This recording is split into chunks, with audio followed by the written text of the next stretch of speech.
Mga katrops, andito kami sa disyerto na lugar na naman, oh.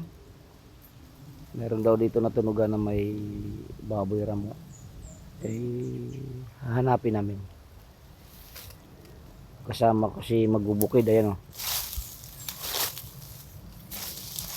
Muslim yan, Muslim, Magbubukid. Kaya ang gamit niya ay hindi baril. Itak na dito sa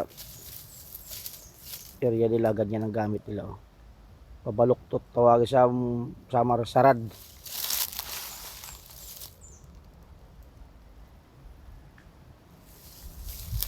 Pag walang makitang baboy ramo, marami na dito bayawak. Dito na kami nakasuot-suot sa mga mga kakahuyan. Nasaan na si si Kuya Bo?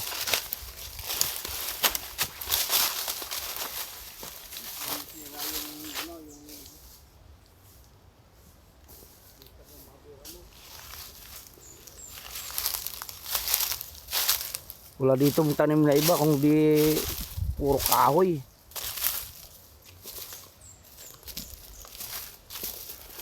Kinakain daw kasi ng baboy ramo yung mga tanim, kaya wala na nagtatanim.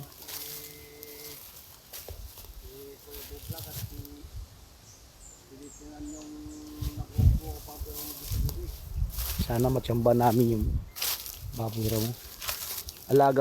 Alaga daw dati yung baboy ramo, kasi lang nakawala. Isa lang piraso yun.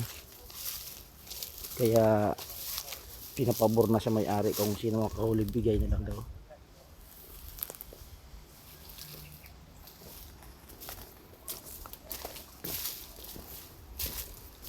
May patay pong ilog dito. Maliit na ilog, dalo ng tubig kapag umulan. Dito ata dati nagtanong Diyan po nalalantay ang mga baboy ramo. baboy ramo. Ayun. Dala niya yung pambaril para pag natamaan one time kagad.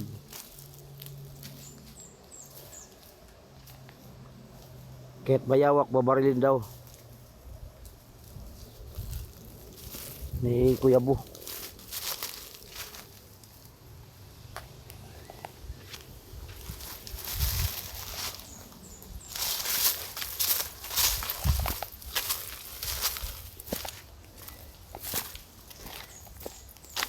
Wala na, tuyong-tuyo na yung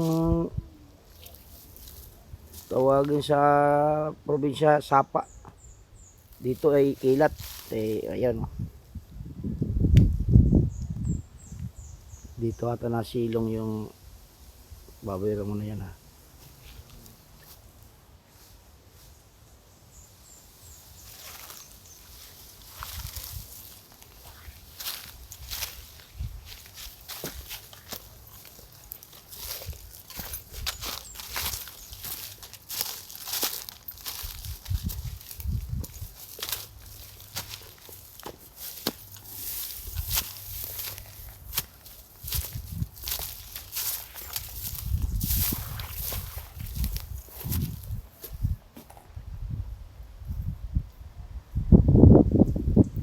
Luwag kasi ng area na ito.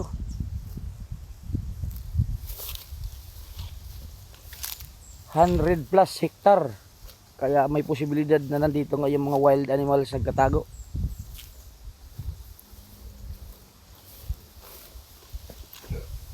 Ayan, kung mapapansin nyo yan, oh. Sa sobrang init ng panahon, kusa nasunog, liyab yan. Parang disyerto. Ayun, may nakita na tayo. Ito. Baboy ramo puti. Hindi pala baboy ramo to. Baka ramo. Baka ramo pala, pre.